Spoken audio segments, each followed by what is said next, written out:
السلام علیکم ورحمۃ اللہ وبرکاتہ۔ اعوذ باللہ السمیع العلیم من الشیطان الرجیم، بسم اللہ الرحمن الرحیم۔ رب اشرح لی صدری ویسر لی امری واحلل عقدۃ من لسانی یفقهوا قولی۔ رب زدنی علما رب زدنی علما رب زدنی علما، اللہم فقہنی فی الدین، اللہم الہمنی رشدی واعذنی من شر نفسی، اللہم انفعنا بما علمتنا وعلمنا ما ينفعنا وزدنا علما، اللہم انا نسألک حبک وحب من يحبک والعمل الذي يبلغنا حبک، اللہم انا نسألک علما نافعا وعملا متقبلا ورزقا طیبا، اللہم ارنا الحق حقا وارزقنا اتباعہ وارنا الباطل باطلا وارزقنا اجتنابہ، آمین اللہم آمین۔ سورۃ الانفال۔ سورۃ الانفال مدنی سورت ہے اور اس کی 75 آیات ہیں، 1075 کلمات ہیں اور 10 رکوع ہیں۔ مصحف کی ترتیب کے اعتبار سے یہ 8ویں سورت ہے اور نزولی ترتیب کے اعتبار سے اس سورت کا نمبر 88 ہے، 88 نمبر ہے اس کا، سورہ انفال کا۔ انفال کسے کہتے ہیں؟ انفال نفل کی جمع ہے، اور نفل جیسے کہ آپ کو پتہ ہے کہ نوافل کیا ہوتے ہیں؟ زائد ہوتا ہے، کوئی زائد چیز، جیسے حق سے زیادہ یا واجب سے زیادہ یا کسی فرض سے زیادہ جب ہم نوافل ادا کر رہے ہوتے ہیں تو وہ زائد ہوتے ہیں۔ سنت اور چیز ہے نفل۔ تو بہرحال نفل کیوں کہا گیا اسے؟ انفال یعنی نفل کی جمع، یہ لفظ کیوں مال غنیمت؟ اصل میں یہ یہاں اس سے مراد مال غنیمت ہے۔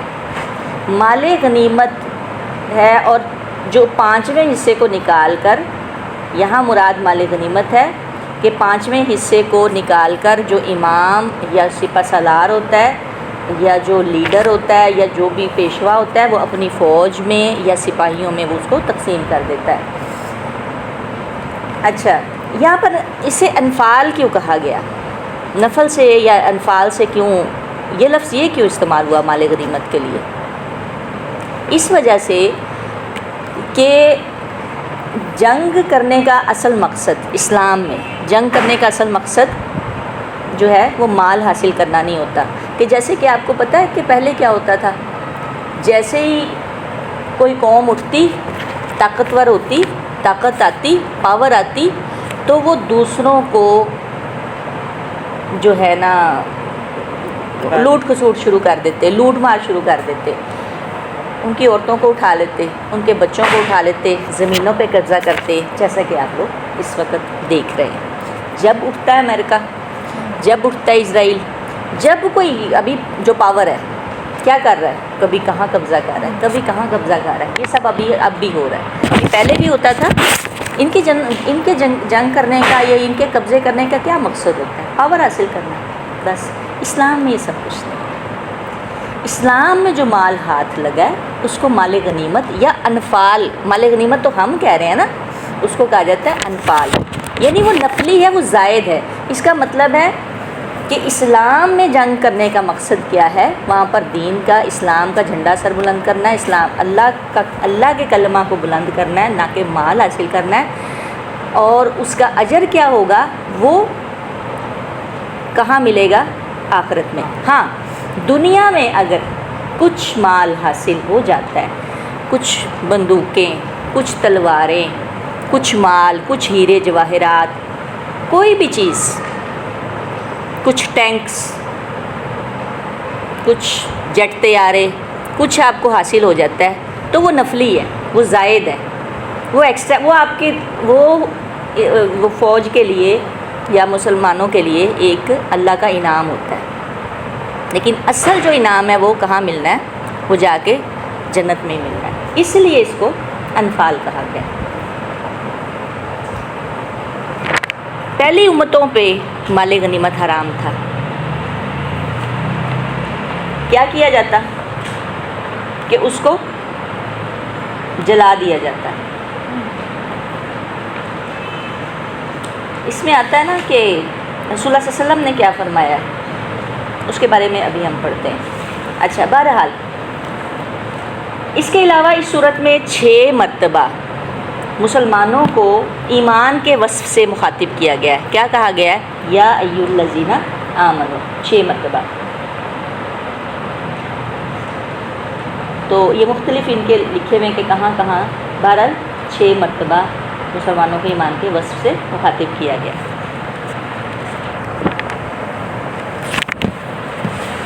اب یہ دیکھیں کہ پچھلی جو ہم نے صورت پڑھی ہے نا، سورہ اعراف، اس میں کیا تھا کہ مختلف اقوام کا اپنے پیغمبروں کے ساتھ جو تعلق تھا، ان کے معاملات تھے، وہ سب کچھ تھا. اس سورہ میں صحابہ کرام کا رسول اللہ صلی اللہ علیہ وسلم کے ساتھ تعلق اور معاملہ بیان کیا گیا، اور خاص طور پر غزوہ بدر پر تبصرہ. بخاری میں روایت ہے، ابن عباس رضی اللہ تعالیٰ عنہ فرماتے ہیں، عبداللہ بن عباس، سورہ انفال غزوہ بدر میں کے بارے میں ہی اتری ہے. اور بعض صحابہ کرام اس سورہ کو سورہ بدر بھی کہتے تھے. کیوں؟ کیونکہ اس میں سورہ میں جہاد فی سبیل اللہ کے احکامات ہیں. اس کے علاوہ بھی احکامات ہیں کہ جنگ کے دوران جو کچھ مومنوں پر واجب کیا گیا، اور مال غنیمت کی تقسیم وغیرہ کا بھی ذکر ہے. اس لیے ہم اس میں سب سے پہلے غزوہ بدر کو پڑھیں گے تاکہ بات صحیح طرح سے سمجھ میں آ جائے. تجلیات نبوت ہے، اور پیج نمبر 241. غزوہ بدر کبریٰ. غزوہ بدر 17 رمضان 2 ہجری. قریش اور مسلمانوں کے درمیان پہلا فیصلہ کن معرکہ ہے. یعنی فیصلہ کن معرکہ سے مراد کیا ہے کہ پہلے کیا ہوتا تھا کہ پہلے چھوٹی چھوٹی جھڑپیں ہوتی، اور مکہ میں ہوئی تھی جنگ. مکہ میں تو کوئی جنگ نہیں ہوئی. کیوں نہیں ہوئی؟ کیا وجہ تھی؟ کہ مکہ میں ابھی اس طرح سے تعداد نہیں بڑھی تھی، مسلمانوں کے پاس وہ پاور نہیں تھی، اور اگر جنگ ہوتی تو جو کچھ تھوڑے بہت لوگ ایمان لائے تھے وہ بھی ختم ہو جاتے. اب یہاں پہ دیکھیں نا کہ 200 لوگ وہاں سے آ رہے ہیں، 313 تھے، 113 117 یہاں سے شامل ہو رہے ہیں. یعنی 10 سال کی ایفرٹ میں، 10 سال ہے کہ 13 سال ہے؟ 10 سال ہے مکی دور کے کہ 13 سال ہے؟ 13 سال مکی دور ہے. 13 سال میں رسول اللہ صلی اللہ علیہ وسلم کے ساتھ تقریباً اتنے سے لوگ بیچ میں شامل ہو رہے ہیں. ابھی اس میں بھی تعداد، ایگزیکٹ تعداد اس میں آ جائے گی. اچھا، اصل میں ہوا کیا تھا کہ ابو سفیان، چونکہ اس وقت وہ مسلمان نہیں ہوئے تھے، بہرحال ابو سفیان کی سرکردگی میں ایک تجارتی قافلہ شام سے مکہ جا رہا تھا. چونکہ مسلمانوں کا بھی بہت سا مال اسباب ہجرت کی وجہ سے مکہ میں رہ گیا تھا یا کافروں نے چھین لیا تھا، نیز کافروں کی قوت و شوکت کو توڑنا بھی، اصل میں اس کا یہ بھی توڑنا بھی چاہ رہے تھے مسلمان. ان تمام باتوں کے پیش نظر رسول اللہ صلی اللہ علیہ وسلم نے اس تجارتی قافلے پر حملہ کرنے کا پروگرام بنایا، اور مسلمان اس نیت سے مدینہ سے چل پڑے. ابو سفیان کو اس امر کی اطلاع مل گئی، چنانچہ انہوں نے اپنا راستہ تو تبدیل کر لیا، لیکن دوسری سائڈ پر مکہ اطلاع بھجوا دی، جس کی بنا پر ابو جہل ایک لشکر لے کر اپنے قافلے کی حفاظت کے لیے بدر کی جانب چل پڑا. تو رسول اللہ صلی اللہ علیہ وسلم کو اس بات کا علم ہوا تو انہوں نے صحابہ کرام کے سامنے وہ معاملہ رکھا. یہ تھا اصل میں اس کا پس منظر. یہ کیا ہوا تھا؟ اچھا، یہ قریش اور مسلمانوں کے درمیان پہلا فیصلہ کن معرکہ تھا. اس کا سبب یہ ہوا کہ رسول اللہ صلی اللہ علیہ وسلم جس قافلہ کے لیے ذوالعشیرہ تشریف لے گئے تھے اور وہ بچ کر شام چلا گیا تھا، آپ اس کی طاق میں تھے.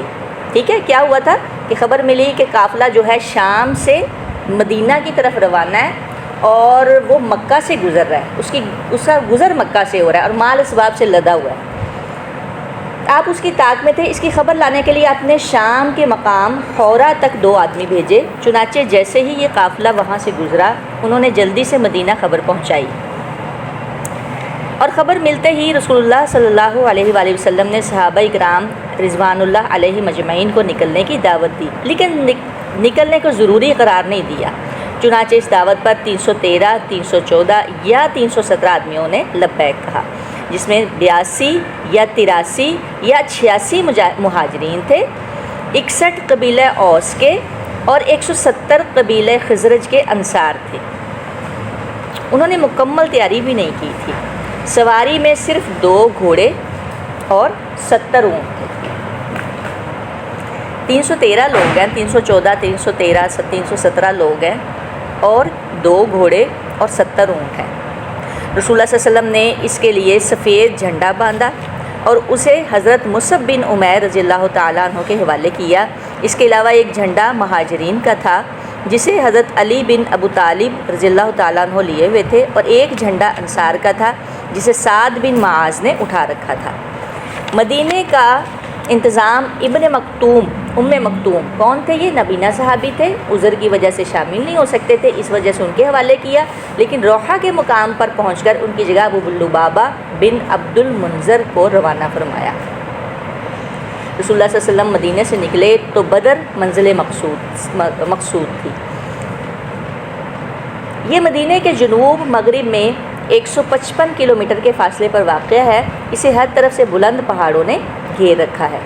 آمد و رفت کے صرف 3 راستے ہیں۔ ایک جنوب میں سے ہے جسے العدوۃ القصویٰ، دور کا ناکہ کہا جاتا ہے۔ دوسرا شمال میں ہے جو العدوۃ الدنیا، قریب کا ناکہ کہلاتا ہے۔ تیسرا شمالی راستے کے قریب ہی مشرق میں ہے، اور اس سے اہل مدینہ آتے جاتے ہیں۔ مکے سے شام آنے جانے والے قافلوں کا راستہ اسی احاطے کے اندر سے گزرتا تھا۔ اس میں کچھ مکانات، کنویں اور باغات بھی تھے، اس لیے قافلے عموماً یہاں پڑاؤ ڈالتے تھے اور کئی گھنٹوں کے لیے سے لے کر کئی دنوں تک ٹھہرتے تھے۔ لہٰذا یہ بات بہت آسان تھی کہ اس احاطے میں قریش کا قافلہ اترنے کے بعد مسلمان تینوں راستے بند کر دیں اور قافلہ اپنے آپ کو ان کے حوالے کرنے پر مجبور ہو جائے۔ لیکن اس تدبیر کا لازمی تقاضا یہ تھا کہ قافلے کو مسلمانوں کے نکلنے کا مطلق علم نہ ہو تاکہ وہ غفلت میں بدر کے اندر اتر پڑیں۔ اس لیے رسول اللہ صلی اللہ علیہ وسلم جب مدینے سے نکلے تو آپ نے پہل جو راستہ اختیار کیا وہ بدر کی بجائے کہیں اور جاتا تھا، پھر بہت دھیمی رفتار سے بدر کی جانب پیش قدمی فرمائی۔ ٹھیک ہے، سمجھ آئی؟ پہلے کہیں اور راستہ، اس کے بعد راستہ چینج کر لیا تاکہ معلوم نہ ہو کہ مسلمان اس سائڈ پہ آ رہے ہیں۔ جہاں تک قافلے کا تعلق ہے تو اس میں 1000 اونٹ تھے۔ کون سے قافلے کا تعلق ہے؟ پیچھے جو دوسرا تھا، جن پر کم از کم 50,000 دینار کی مالیت کا سامان لدا ہوا تھا۔ اس کا سالار ابو سفیان تھا اور اس کے ساتھ صرف 40 آدمی تھے۔ ابو سفیان حد درجہ بیدار اور محتاط تھا، یعنی چوکنا تھا، الرٹ تھا، اور ہر آنے جانے والے سے مسلمانوں کی نقل و حرکت کے متعلق دریافت کرتا تھا۔ چنانچہ ابھی وہ بدر سے کافی دور تھا کہ اسے مسلمانوں کے نکلنے کا علم ہو گیا، کیونکہ وہ الرٹ تھا۔ لہٰذا اس نے قافلے کا رخ مغرب کی طرف پھیر کر ساحل کا راستہ پکڑ لیا اور بدر کا راستہ کلی طور پر چھوڑ دیا۔ ساتھ ہی ایک آدمی کو اجرت دے کر مکہ بھیجا کہ جس قدر جلد ممکن ہو انہیں مسلمانوں کے نکلنے کی اطلاع دے دے۔ اس شخص نے خبر پہنچائی تو اہل مکہ نہایت تیزی سے تیار ہوئے اور سب کے سب نکلے۔ ابو لہب کے سوا بڑوں میں کوئی پیچھے نہ رہا، ابو لہب نہیں آیا۔ آس پاس کے قبائل کے آدمی بھی ساتھ لے لیے۔ قریش کے بڑوں میں سے صرف بنو عدی نے اس میں شرکت نہ کی۔ جب یہ لشکر جحفہ پہنچا تو اسے ابو سفیان کا پیغام ملا جس میں اس نے اپنے بچ نکلنے کی اطلاع دی اور مطالبہ کیا تھا کہ مکہ واپس پلٹ جائیں۔ چنانچہ ان لوگوں نے واپسی کا ارادہ کر لیا، مگر ابو جہل اپنے تکبر اور نخوت کے سبب آڑے آ گیا اور کوئی واپس نہ ہو سکا۔ صرف بنو زہرہ اپنے قبیلے، اپنے حلیف اور رئیس اخنس بن شریق ثقفی کی رائے پر واپس ہوئے۔ یہ 300 افراد تھے۔ باقی 1000 نفر کے لشکر نے اپنا سفر جاری رکھا، یہاں تک کہ عدوہ قصویٰ کے قریب پہنچ کر بدر کے باہر پہاڑوں کے پیچھے ایک وسیع میدان میں پڑاؤ ڈال دیا۔ یعنی اب ابو سفیان نے تو کہا کہ آپ واپس پلٹ جائیں، میں نے راستہ چینج کر لیا، لیکن ابو جہل چونکہ نکل پڑا تھا، ابھی اس کا آگے بھی آپ پڑھیں گے اس نے کیا کیا تھا، تو اس نے کہا کہ نہیں، اب نہیں، کیونکہ وہاں سے وہ دعا کر کے نکلا ہوا تھا، بیت اللہ کا غلاف پکڑ کے اس نے بھی اللہ سے دعا کی، وہ نہیں نکلا۔ تو ایک جو تھا قبیلہ جو تھا وہ نکل گیا رئیس اخنس بن شریک کا، اور باقی جو ہیں وہ وہیں پہ رہے۔ انہوں نے جو ہے وہاں پر بدر میں ہی پڑاؤ ڈال دیا۔ ادھر رسول اللہ صلی اللہ علیہ وسلم کو راستے ہی میں اہل مکہ کے خروج کا علم ہو گیا، لہٰذا آپ نے مسلمانوں سے مشورہ کیا۔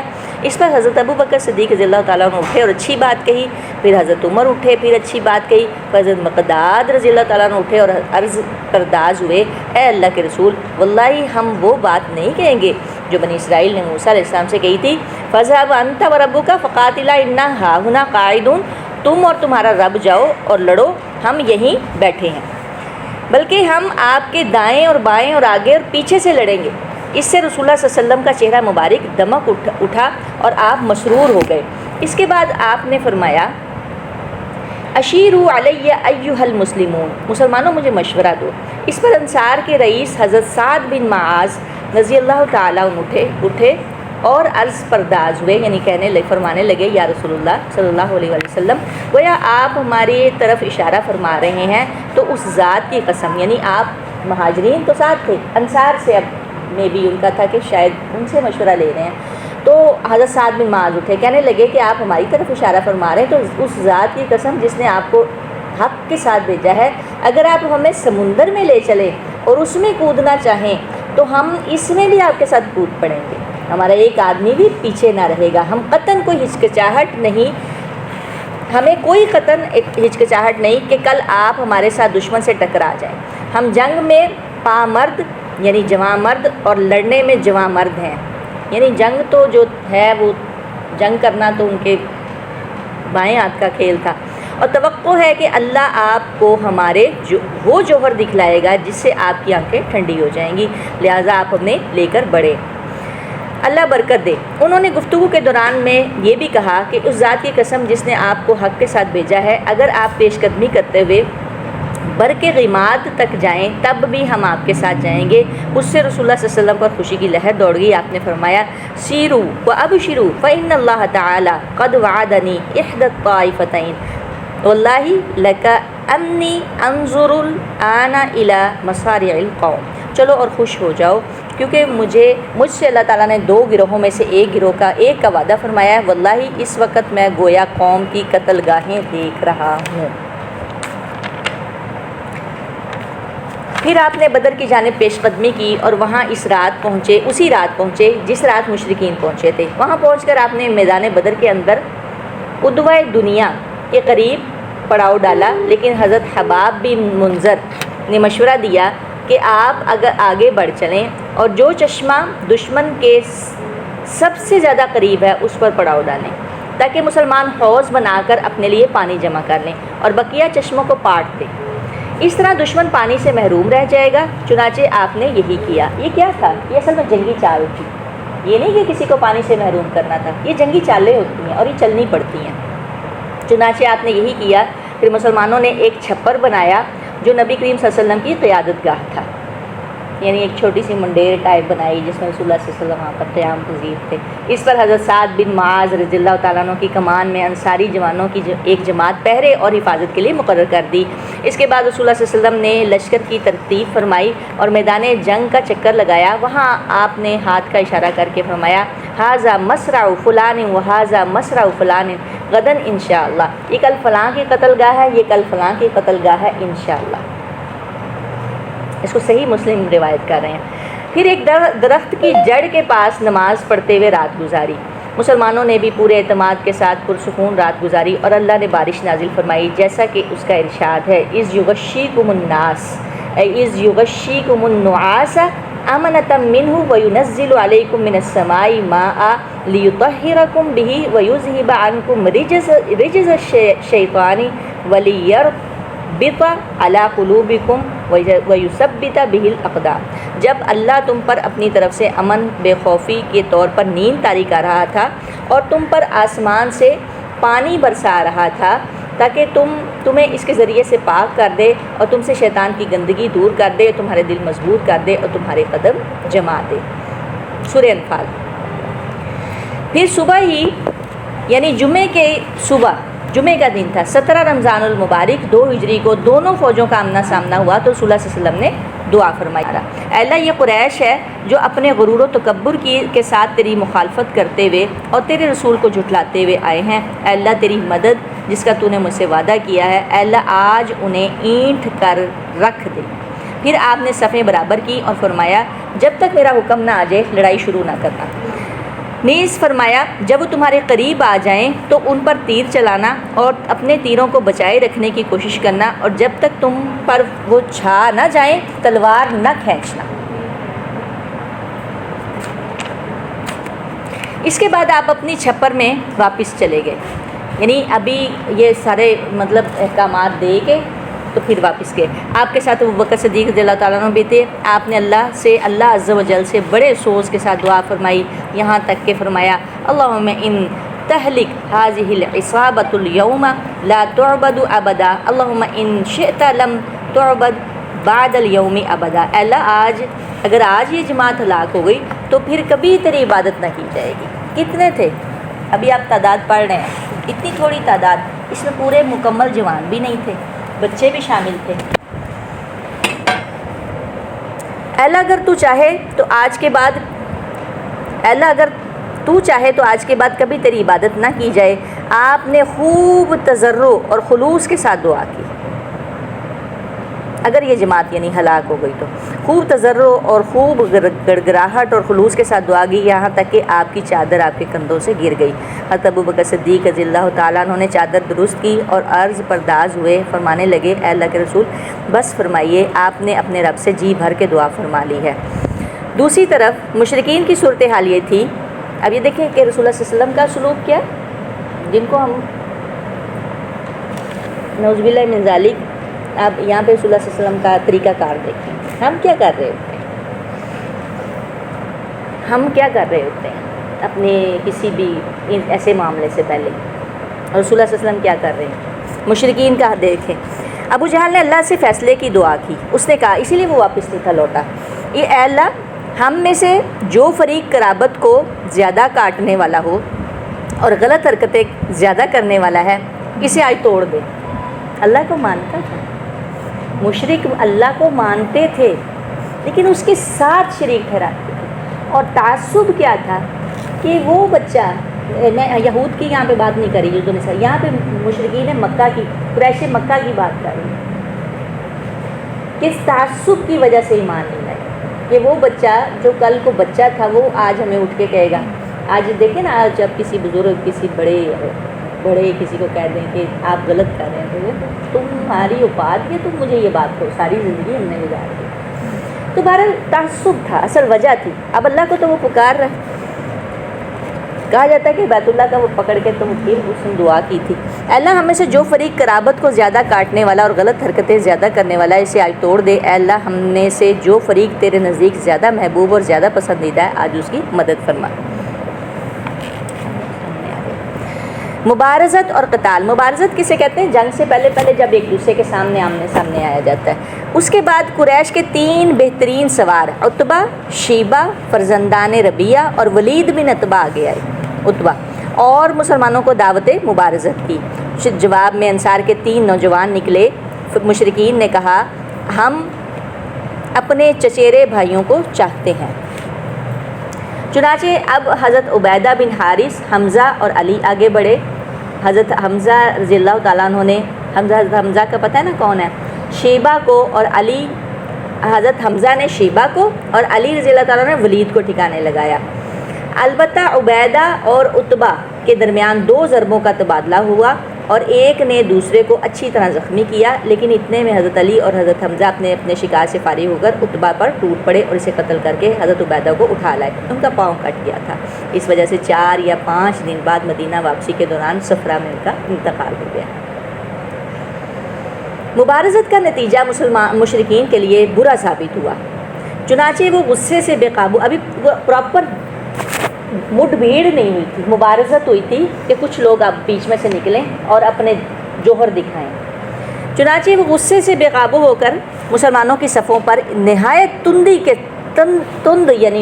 کہتے ہیں تیزی کے ساتھ ٹوٹ پڑے اور فرد واحد کی طرح یک بارگی حملہ کر دیا، لیکن مسلمان اپنی جگہ جمے رہے، وہ اپنے دفاع کر رہے تھے، عہد پکار رہے تھے۔ ادھر رسول اللہ صلی اللہ علیہ وسلم کو ایک جھپکی آئی، پھر آپ نے سر اٹھایا اور فرمایا ابو بکر خوش ہو جاؤ، تمہارے پاس اللہ کی مدد آ گئی ہے۔ یہ جبرائیل ہیں، اپنے گھوڑے کی لگام تھامے آگے آگے چل رہے ہیں، ان کے جوڑوں پر گرد و غبار ہے۔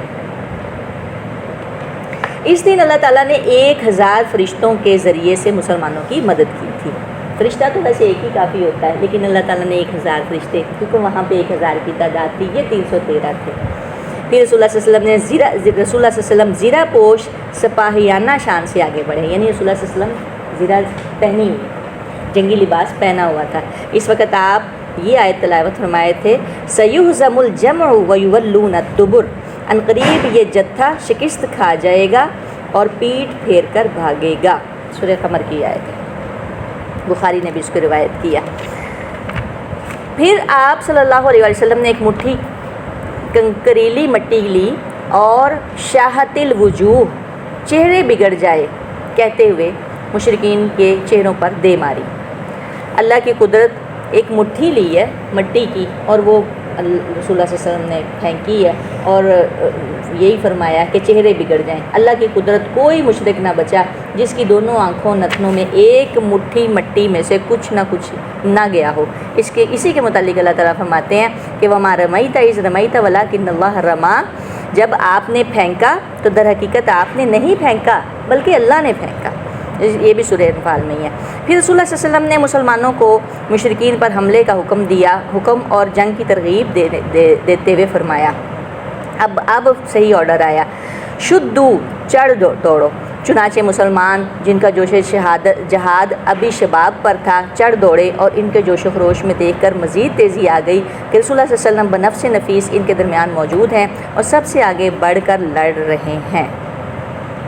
چنانچہ وہ صفوں کی صفیں درہم برہم کرنے اور گردنیں کاٹنے لگے۔ فرشتوں نے بھی ان کی مدد کی اور وہ بھی مشرکین کی گردنیں مارتے اور جوڑوں پر ضربے لگاتے تھے۔ چنانچہ آدمی کا سر کٹ کر گرتا اور پتہ نہ چلتا کہ کس نے مارا ہے۔ آدمی کا ہاتھ کٹ کر گرتا اور پتہ نہ چلتا کہ کس نے کاٹا ہے۔ یوں مشرکین پر شکست نازل ہوئی اور انہوں نے راہ فرار اختیار کی اور مسلمانوں نے ان کو کھدیڑ دیا، کسی کو قتل کیا تو کسی کو قید کیا۔ ادھر مشرکین کی تائید میں اور مسلمانوں کے خلاف ان کو بھڑکانے کے لیے ابلیس یعنی شیطان بھی سراقہ بن مالک بن جشم کی شکل میں حاضر تھا، یعنی اب ابلیس بھی آیا ہوا تھا۔ ادھر سے جبرائیل آئے ہوئے تھے، ادھر سے ابلیس تھا۔ جب اس نے فرشتے اور ان کی کاروائیاں دیکھی تو الٹے پاؤں بھاگ کھڑا ہوا اور اپنے آپ کو بحیر احمر میں جا کر ڈال دیا،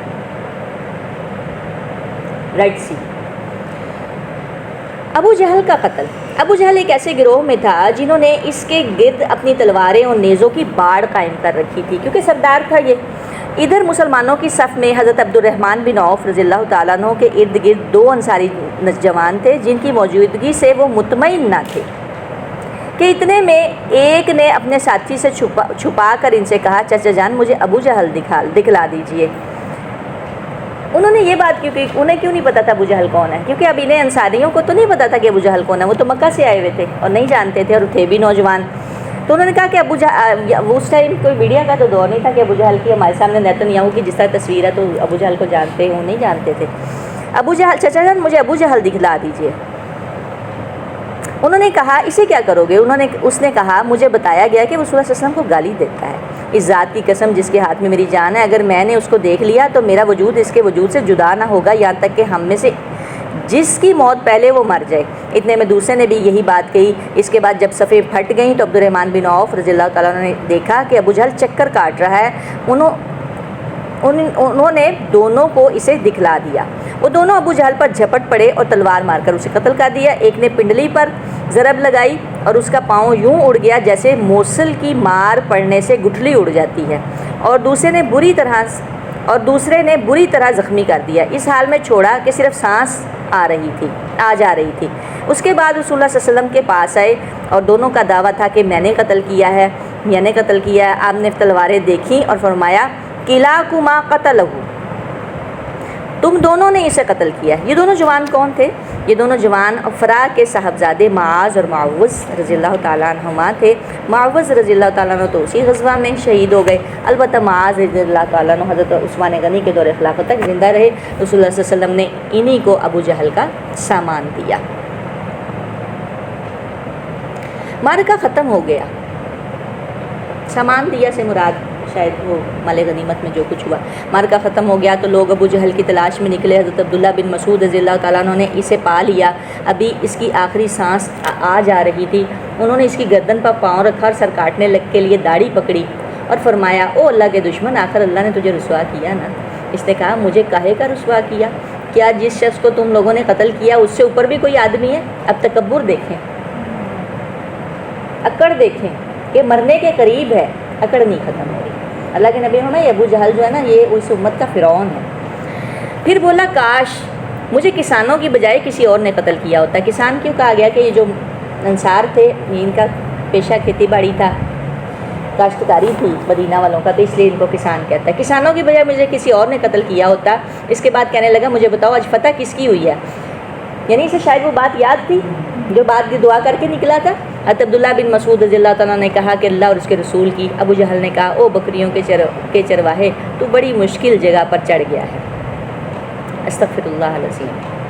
اس کے بعد حضرت عبداللہ بن مسعود رضی اللہ تعالیٰ نے اس کا سر کاٹ لیا اور خدمت نبوی میں حاضر کیا.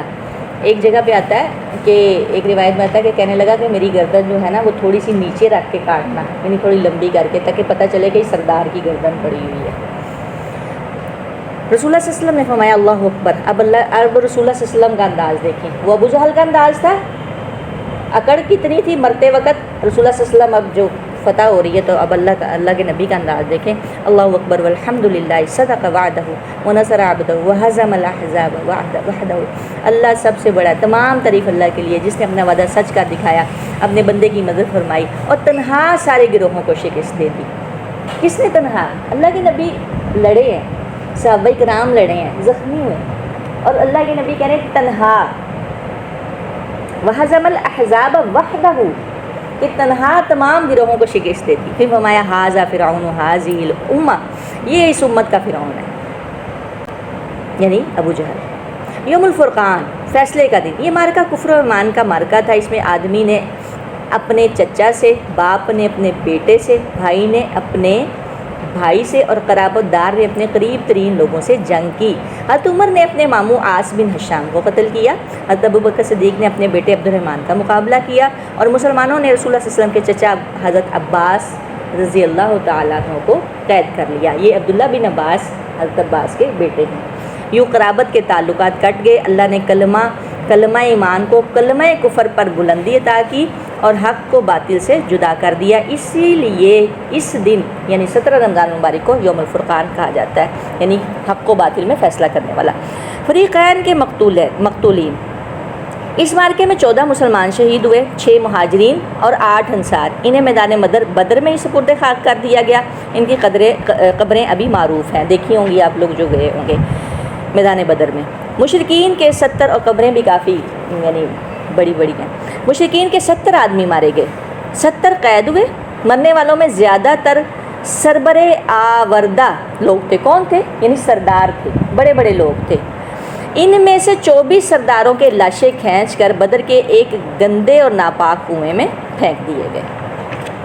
رسول اللہ صلی اللہ علیہ وسلم نے 3 دن بدر میں قیام فرمایا. اس کے بعد جب واپسی کے لیے تیار ہوئے تو اس کنویں کی منڈیر پر آ کر کھڑے ہو گئے اور ان سرداروں کے نام لے کر پکارا، یا فلان ابن فلان و یا فلان ابن فلان ایسرکم انکم اطعتم اللہ ورسولہ فإنا وجدنا ما وعدنا ربنا حقا فہل وجدتم ما وعدکم ربکم حقا. اے فلاں کے بیٹے فلاں، اے فلاں کے بیٹے فلاں، کیا تمہیں یہ بات اچھی لگتی ہے کہ تم نے اللہ اور اس کے رسول کی اطاعت کی ہوتی؟ کیونکہ ہم سے ہمارے رب نے جو وعدہ کیا تھا اسے ہم نے برحق پایا. تو کیا تم سے تمہارے رب نے جو وعدہ کیا تھا تم نے اسے برحق پایا؟ اب اللہ کے نبی ان سے کوسچن کر رہے ہیں مقتولین سے. حضرت عمر فاروق رضی اللہ تعالیٰ نے کہا اللہ کے رسول آپ ایسے جسموں سے کیا باتیں کرتے ہیں جس میں روح ہی نہیں؟ آپ نے فرمایا مان تم بِأَسْمَعَ لِمَا أَقُولُ مِنْهُمْ وَلَكِنْ لَا يُجِيبُونَ، میں جو کچھ کہہ رہا ہوں اسے تم لوگ ان سے زیادہ نہیں سن رہے، یعنی لیکن یہ لوگ جواب نہیں دے سکتے، یعنی وہ سن رہے تھے۔ اللہ جس کو سنوانا چاہے، حالانکہ مردوں کو سنوایا نہیں سنتے نہیں ہیں، لیکن اللہ نے ان کو سنوانا چاہا تھا اس کو کہ رسول اللہ صلی اللہ علیہ وسلم کی وہ بات سنیں۔ مکے اور مدینے میں مارکے کی خبر۔ مکے میں شکست کی خبر بھاگنے والے مشرکین کے ذریعے سے پہنچی۔ مکے میں شکست کی خبر بھاگنے والے مشرکین کے ذریعے سے پہنچی، جس سے انہیں بڑی ذلت محسوس ہوئی۔ کیا کیا تھا کہ یہ وہ اب پیٹھ پہ کے بھاگ گئے تھے، حتیٰ کہ انہوں نے مقتولین پر نوحہ گری سے روک دیا تاکہ مسلمان خوش نہ ہوں۔ لطف یہ ہوا کہ اسود بن مطلب کے 3 بیٹے مارے گئے، ان پر وہ نوحہ کرنا چاہتا تھا۔ اس نے ایک رات ایک نوحہ کرنے والی عورت کی آواز سنی تو سمجھا کہ اجازت مل گئی ہے۔ اس نے جھٹ اپنے غلام کو حقیقت معلوم کرنے کے لیے بھیجا۔ اس نے واپس آ کر بتایا کہ یہ عورت تو اپنے گمشدہ اونٹ پر رو رہی ہے۔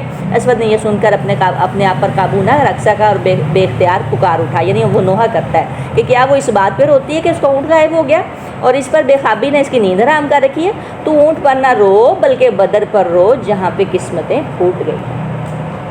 یہ چند اشعار کہے جس پر اپنے بیٹوں پر آہ و فغاں کرنے لگا، یعنی نوحہ بھی نہیں کر رہے تھے کہ کہیں وہ خوش نہ ہو جائیں، کیونکہ وہ اس وقت یہ تھا مرنے والوں پہ، اور نوحہ آپ کو پتہ منع ہے کہ اس طرح کی باتیں کرنا کہ اچھا اب تو تمہاری عمر ہی نہیں تھی یا یہ وہ، یا ہماری عورتیں اکثر کہتی ہیں، یہ چیزیں منع ہیں، اسلام میں نہیں ہے، نوحہ منع ہے۔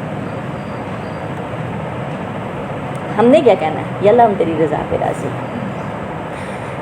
ادھر اہل مدینہ کی خوشخبری کے لیے رسول اللہ صلی اللہ علیہ وسلم نے 2 قاصد روانہ فرمائے، ایک عبداللہ بن رواحہ، اب یہاں پہ قاصد جا رہے ہیں اور وہ بھاگ کے گئے ہیں، ایک عبداللہ بن رواحہ بلائی مدینہ کی طرف اور دوسرے زید بن حارثہ زیر مدینہ کی طرف۔ اسی دوران میں یہود نے جھوٹے پروپیگنڈے کر کے مدینہ میں ہلچل مچا رکھی تھی، اسی لیے جب فتح کی خبر پہنچی تو ہر طرف مسرت و شادمانی کی لہر دوڑ گئی۔ مدینہ کے در و بام تحلیل و تکبیر کے نعروں سے گونج اٹھے۔ تحلیل کسے کہتے ہیں؟ لا الہ الا اللہ کو۔ تکبیر کسے کہتے ہیں؟ اللہ اکبر کو۔ اور سربر آوردہ، یعنی جو یہ جیسے پہلے ہم پڑھ چکے ہیں کہ جو ذمہ دار مسلمان تھے وہ رسول اللہ صلی اللہ علیہ وسلم کو مبارکباد دینے کے لیے بدر کے راستے نکل پڑے۔ رسول اللہ صلی اللہ علیہ وسلم مدینہ کی راہ میں، رسول اللہ صلی اللہ علیہ وسلم نصرت الہی کا تاج پہنے مدینہ کے لیے روانہ ہوئے۔ آپ کے ساتھ مال غنیمت اور قیدی بھی تھے۔ وادی صفرا کے مقام پر پہنچے تو تقسیم غنیمت کا حکم نازل ہوا، چنانچہ آپ نے خمس نکال کر باقی مال غنیمت غازیوں پر تقسیم فرما دیا۔ پھر وادی صفرا پہنچ کر نضر بن حارث کو قتل کرنے کا حکم دیا اور حضرت علی بن ابو طالب نے اس کی گردن اڑا دی۔ اس کے بعد عرق الزبیہ پہنچے تو عقبہ بن ابی معیط کو قتل کرنے کا حکم دیا اور حضرت عاصم بن ثابت انصاری نے اور حکم دیا اور حضرت عاصم بن ثابت انصاری نے، اور کہا جاتا ہے کہ حضرت علی بن ابو طالب نے اس کی گردن ماری۔ وہ ذمہ دار مسلمان جو رسول اللہ صلی اللہ علیہ وسلم کو مبارکباد دینے کے لیے نکلے تھے، کیونکہ سبھی تو نہیں نکلے تھے نا، ان کی مقام روحہ پر آپ سے ملاقات ہوئی رسول اللہ صلی اللہ علیہ وسلم سے، اور وہاں سے مدینہ تک انہوں نے آپ کی رفاقت اور قیادت میں ہی سفر طے کیا۔ اس طرح آپ مدینہ میں یوں مظفر و منصور داخل ہوئے، یعنی کامیاب ہو کے داخل ہوئے کہ ہر دشمن پر آپ کی دھاک بیٹھ چکی تھی۔ اس وجہ سے بہت سے لوگ حلقہ بگوش اسلام ہوئے۔ اسی موقع پر عبداللہ بن ابی، یہ منافق جو تھا، اس کے ساتھیوں نے بھی دکھاوے کا اسلام قبول کیا۔ کیوں؟ کیونکہ وہ مال غنیمت بھی تھا ساتھ میں، اور اس وقت مسلمان اب جو ہے وہ جیت گئے تھے، فتح تھی۔ جب رسول اللہ صلی اللہ علیہ وسلم مدینہ پہنچے تو آپ نے قیدیوں کے بارے میں مشورہ کیا کہ اب کیا کیا جائے۔ حضرت ابوبکر صدیق نے فدیہ لینے کی رائے دی، حضرت عمر نے رائے دی کہ انہیں قتل کر دیا جائے۔ رسول اللہ صلی اللہ علیہ وسلم نے فدیہ لینا طے فرمایا۔ یہ فدیہ 4000 سے 3000 اور کم از کم 1000 درہم تھا۔ ان قیدیوں میں سے جو لکھنا پڑھنا جانتے تھے، ان کا فدیہ یہ قرار دیا کہ وہ 10 مسلمان بچوں کو لکھنا پڑھنا سکھائیں گے۔ کتنی قیمت تھی؟ 4000 یا اس سے کم سے کم 1000 درہم۔ بعض قیدیوں پر احسان کیا گیا اور انہیں فدیہ لیے بغیر رہا کر دیا گیا۔ رسول اللہ صلی اللہ علیہ وسلم کی صاحبزادی حضرت زینب رضی اللہ تعالیٰ عنہ نے اپنے شوہر ابو العاص کے فدیے میں جو مال بھیجا، اس میں ایک ہار بھی تھا۔ ابو العاص کون تھے؟ ابھی وہ مسلمان نہیں ہوئے تھے، لڑنا نہیں چاہتے تھے، لیکن چونکہ عصبیت تھی، کیا اس کو کہتے ہیں، اب عصبیت کی خاطر اپنی جس کو کہتے ہیں برادری کی خاطر نکلنا پڑتا ہے، تو اس وجہ سے وہ نکلے تھے۔ یہ ہار حضرت خدیجہ رضی اللہ تعالیٰ عنہ کا تھا، انہوں نے حضرت زینب رضی اللہ تعالیٰ عنہ کو ابو العاص کے ساتھ رخصت کرتے ہوئے انہیں دیا تھا، یعنی ماں نے اپنی بیٹی کو وہ ہار دیا ہوا تھا۔ جب رسول اللہ صلی اللہ علیہ وسلم نے اسے دیکھا تو آپ پر رقت طاری ہو گئی، آپ نے صحابہ اکرام رضوان اللہ علیہم اجمعین سے اجازت چاہی کہ ابو العاص کو بلا فدیہ ہی چھوڑ دیں، یعنی وہ ہار آپ نہیں دینا چاہ رہے تھے۔ صحابہ اکرام نے ایسا ہی کیا، چنانچہ آپ نے ابو العاص کو اس شرط پر رہا کر دیا کہ وہ زینب بنت رسول کی راہ چھوڑ دیں گے، یعنی ہجرت کی اجازت انہیں دے دیں گے۔ ابو العاص نے مکہ جا کر ان کا راستہ چھوڑ دیا اور وہ مدینہ سے ہجرت کر آئیں۔ رقیہ رضی اللہ تعالیٰ عنہ کی وفات اور ام کلثوم کی شادی۔ رسول اللہ صلی اللہ علیہ وسلم جس وقت غزوہ بدر کے لیے تشریف لے گئے تھے، آپ کی صاحبزادی حضرت رقیہ بیمار تھیں، وہ سمان غنی رضی اللہ تعالیٰ عنہ کے عقد میں تھی، یعنی نکاح میں تھی، لہٰذا آپ نے انہیں حکم دیا کہ ان کی تیمارداری کے لیے مدینہ میں ہی رہیں، تاہم انہیں بھی بدر میں حاضر ہونے والے کا اجر ملے گا، یعنی انہیں بھی بدری صحابی ہم کہہ سکتے ہیں، کیونکہ اللہ کے آرڈر پہ، اللہ کے نبی کے آرڈر پہ وہ وہاں پیچھے اپنی بیوی کی تیمارداری کے لیے رکے تھے۔ اسامہ بن زید رضی اللہ تعالیٰ عنہ کو بھی تیمارداری کے لیے روک دیا گیا۔ حضرت رقیہ آپ کی واپسی سے پہلے ہی وفات پا گئیں۔ حضرت اسامہ بن زید کا بیان ہے کہ ہمارے پاس فتح کی خوشخبری اس وقت پہنچی جب ہم رسول اللہ صلی اللہ علیہ وسلم کی صاحبزادی حضرت رقیہ پر مٹی برابر کر چکے تھے، یعنی وہ رسول اللہ صلی اللہ علیہ وسلم کی صاحبزادی کو دفن کر چکے تھے۔ اور جب رسول اللہ صلی اللہ علیہ وسلم مدینہ پہنچ کر مطمئن ہو چکے تو آپ نے اپنی دوسری صاحبزادی حضرت ام کلثوم کی شادی حضرت عثمان غنی رضی اللہ عنہ سے کر دی۔ اس لیے عثمان غنی کو ذوالنورین یعنی دو نوروں والا کہا جاتا ہے۔ حضرت ام کلثوم نے ان کے عقد میں رہتے ہوئے شعبان 9 ہجری میں وفات پائی اور بقیع میں دفن ہوئی، یعنی رسول اللہ صلی اللہ علیہ وسلم کی 3 صاحبزادیاں اللہ کے نبی کی زندگی میں ہی فوت ہوئی ہیں۔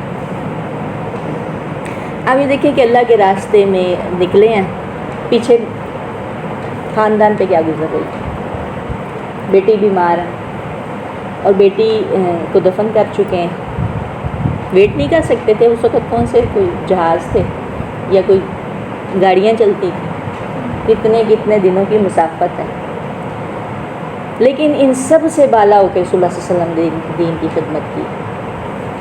اللہ اکبر کبیرہ۔ آج ہم اتنا ہی کریں گے انشاءاللہ، اور ایک آیت پڑھ لیتے ہیں یا بس یہیں پر کریں، کل انشاءاللہ اس کو کریں گے کہ یسألونک عن الانفال، وہ سوال کرتے ہیں آپ سے غنیمتوں کے بارے میں۔ قل الانفال، کہہ دیجئے غنیمتیں اللہ ہی کے لیے ہیں، والرسول اور اس کے رسول کے لیے ہیں، فاتقوا اللہ، پس ڈرو اللہ سے، واصلحوا اور اصلاح کرو ذات بینکم آپس میں، واطیعوا اللہ اور اطاعت کرو اللہ کی، ورسولہ اور اس کے رسول کی، ان تم مومنین اگر ہو تم ایمان والے۔ سبحانک اللہم وبحمدک ونشہد ان لا الہ الا انت نستغفرک ونتوب الیک۔